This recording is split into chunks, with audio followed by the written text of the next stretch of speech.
warahmatullahi wabarakatuh. Alhamdulillah, nahmaduhu wa nasta'inuhu wa nastaghfiruh wa na'udzu billahi min syururi anfusina wa min sayyiati a'malina. Rabbi shrah li sadri wa yassir li amri wahlul 'uqdatam min lisani yafqahu qawli.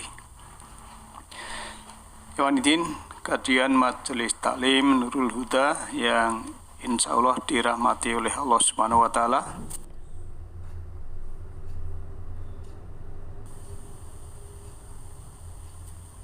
Kajian online malam ini kita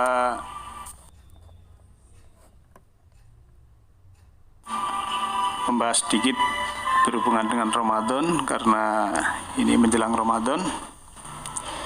Tapi tak lupa hendaklah kita selalu bersyukur kepada Allah Subhanahu wa Ta'ala bahwa pada saat ini masih diberi keberlimpahan hidup, baik itu berupa kesehatan, kesempatan, keselamatan, kedamaian, kenyamanan, dan semua itu karena Allah Maha Pengasih lagi Maha Penyayang. Dalam istilah Ramadan dan puasa, ya, sebenarnya kalau istilah puasa atau bahasa Arabnya saum, ya. Kalau puasa itu kan berasal dari bahasa Pali, ya. Dari upavasa. Upa itu berarti upaya atau cara, usaha atau metode atau strategi pendekatan. Sedangkan fasa berarti tinggal atau bertempat atau berdiam diri. Jadi fasa sudah menjadi bahasa spiritual sebetulnya, yang berarti berdiam di dalam keluhuran. Jadi upavasa yang kemudian menjadi puasa artinya adalah usaha untuk berdiam diri di alam keluhuran, ya, di alam keluhuran maksud saya, atau di dalam kesadaran yang tinggi. Jadi puasa itu dapat juga diartikan berada lebih dekat dengan diri sejati. Ini yang dimaksud keterpusatan pada diri sendiri. Nah, ini dari etimologi bahasa, ya. Jadi awal-awalnya tentang puasa itu dari bahasa Pali tadi. Sebenarnya itu upaya untuk meniti ke dalam diri, untuk berdiam diri, ya, tinggal karena suatu metode. Dan sebetulnya di situ awal-awalnya dulu itu bukan apa ya, sebenarnya puasa dalam arti bahasa Pali tadi tidak ada kaitannya dengan makanan, ya, makanan puasa, ya, tapi berada lebih dekat dengan diri sejati. Yang dimaksudkan adalah keterpusatan pada diri sendiri. Seperti misalnya sekarang, istilah tirakatan. Tirakatan itu kan dulu, dari kata torikot itu kan perjalanan. Tirakat orang dulu kalau tirakat itu, ya, malamnya dia berzikir, banyak mendekat kepada Allah, ya. Kemudian mungkin juga qiyamul lail, dan siangnya itu adalah saum atau siam. Tapi karena terjadi erosi pemahaman dan erosi budaya, sekarang pun kalau misalkan ada undangan tirakatan memperingati 17 Agustus, tapi tirakatan di situ isinya adalah musik-musik. Nah, musik-musik bahkan digunakan oleh orang yang tidak bertanggung jawab dalam musik itu, ya, joget-joget, kemudian minum-minum. Nah, ini sudah berbeda sekali maksud dari tujuan awal sebetulnya. Kata-katanya sama, mungkin, ya, itulah yang sering saya sampaikan. Nah, kembali ke tema bahwa kata saum juga berasal dari bahasa Arab. Ya, banyak sekali ataupun ada beberapa ayat di dalam Al-Quran. Biasanya kita membaca dalam surat kedua ayat 183 itu kan, ya ayyuhalladzina amanu kutiba alaikumusyamu kama kutiba alal ladzina min qablikum la'allakum tattaqun. Hai manakah dia orang-orang yang telah beriman, diwajibkan atas kamu siyam, ya saum. Kemudian seperti diwajibkan pada orang-orang sebelum kamu, agar supaya kamu itu menjadi insaf atau menjadi bertakwa. Hadirin yang berbahagia,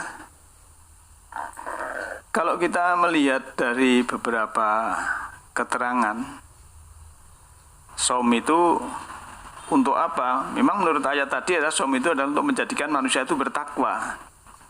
Pertanyaannya adalah bagaimana mencapai takwa itu?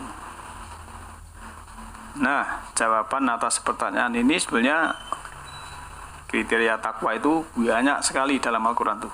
Ya. Dalam surat kedua ayat 3 dan 4 ya. Surat kedua ayat 63, surat kedua 177 ya, itu yang berhubungan dengan ciri takwa. Juga dalam Qisas pun itu ada ciri takwa juga dalam surat kedua 179. Wasiat juga ciri orang bertakwa ya, surat 2180 ya. Termasuk saum ini 183 dalam surat kedua. Kemudian apa ya? Termasuk dalam itu surat 2189 itu juga tentang takwa. Bahkan orang yang cerai pun suruh bertakwa, cara-caranya maksudnya begitu. Dan surat kedua ayat 231. Bahkan yang lebih implisit surat ketiga 134, 135 itu yang sering disampaikan dalam halal bihalal ataupun apa ciri yang takwa ya. Kalau situ sebenarnya paling menonjol adalah menahan marah dan memaafkan.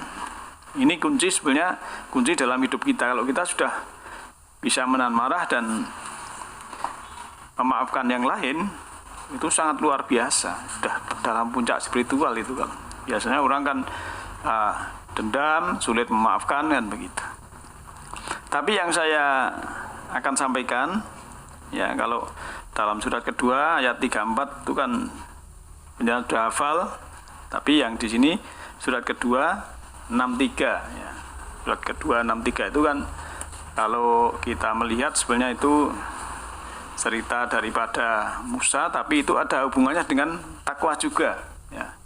Jadi ada hubungannya dengan takwa ya. Kalau kita baca a'udzubillahi minasyaitonirrajim ya.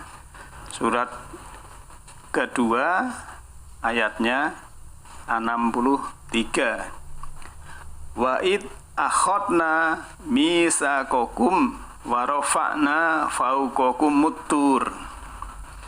Dan ingatlah ketika kami mengambil janji kamu ya. Di sini atai nakum, kum itu ya.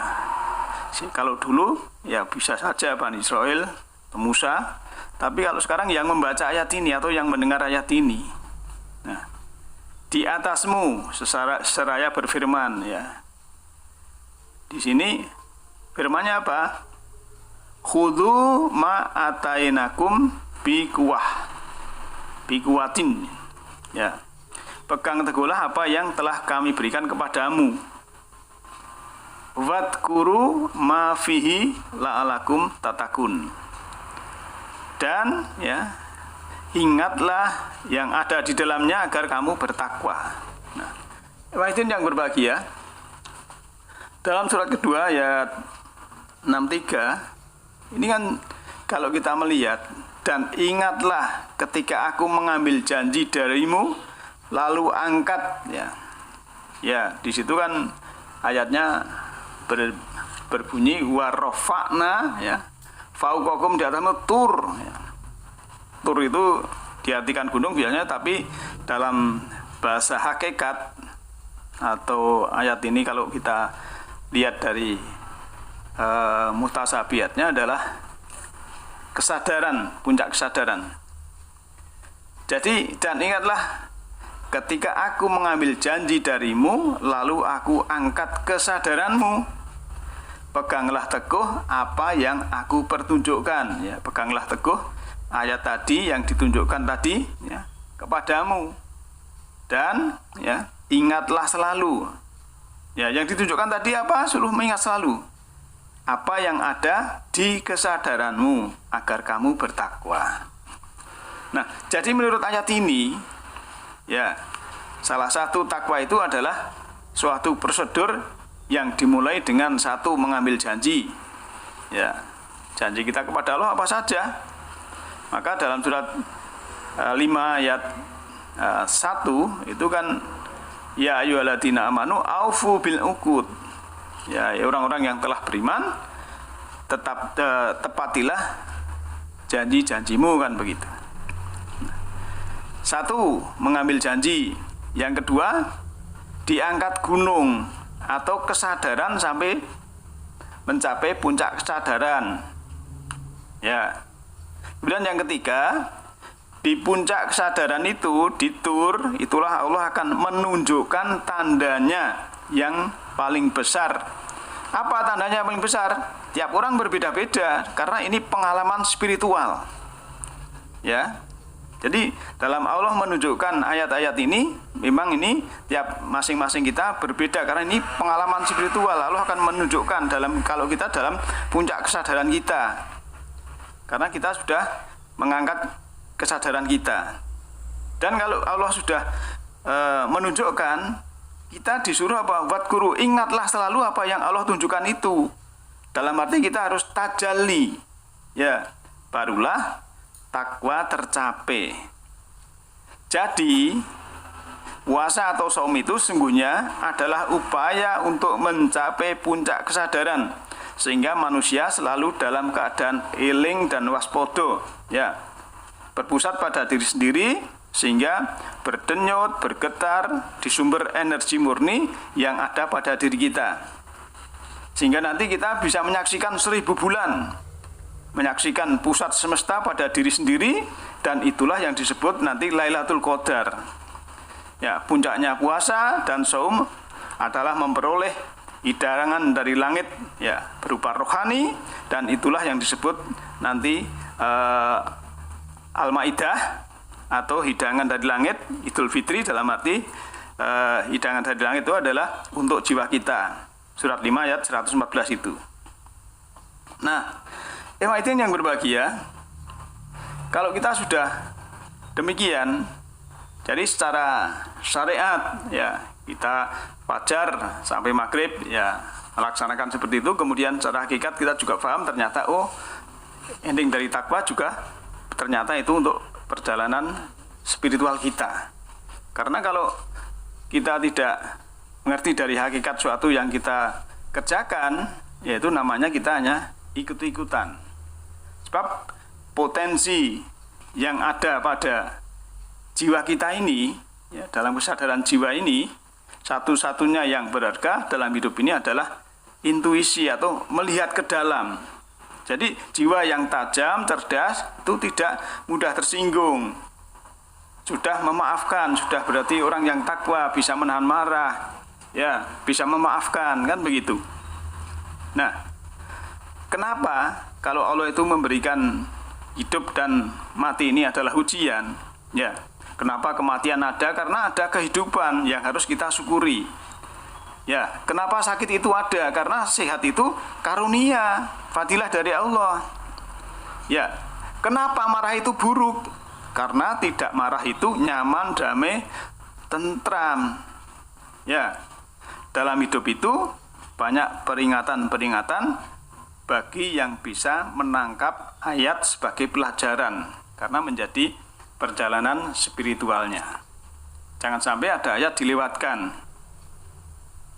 Biasanya kan kalau sudah parah itu kan baru sadar, sakit baru periksa, ya nunggu alarm dulu, ya baru berbuat. Begitu juga dalam kehidupan, harus menerima petunjuk Allah, jangan sampai terlambat seperti orang-orang yang ada dalam Al-Quran seperti Fir'aun itu terlambat kesadarannya. Oleh karena itu, Bapak Ibu sekalian, dalam hal bertakwa, ya, kita bisa melihat surat 2 ayat 34, termasuk tadi yang saya sampaikan surat kedua 63, ada juga di dalam surat 376, juga surat kedua 177, dan yang lain juga termasuk surat ketiga 134 sampai 135 atau 136 itu. Kalau kita sudah mencapai puncak kesadaran kita, sehingga Allah selalu membimbing kita, dan kita mudah-mudahan bisa lulus dalam ujian. Karena dalam kelulusan nanti kan ada pengumuman yang kumlot, ya, kumlot itu yang IP-nya tinggi, yang fastabiqul khairat, ya luar biasa kebaikannya, dia akan diberikan suruh memilih jannah. Kemudian yang lulus biasa, ya, itu sudah ditetapkan tempatnya, kamu di sini, ya. Kemudian ada yang lulus bersyarat, dia dikarantina dulu di A'raf, ya, sebagaimana dalam surat A'raf itu.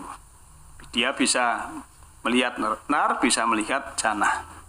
Nah, yang bersyarat dikarantina, kemudian yang tidak lulus menjadi batu atau besi. Kunu kicarotan au khaditan, tapi la yamutu fiha wa la yahya. Karena diberi ruh, tidak hidup dan tidak mati dalam surat 87 ayat 13.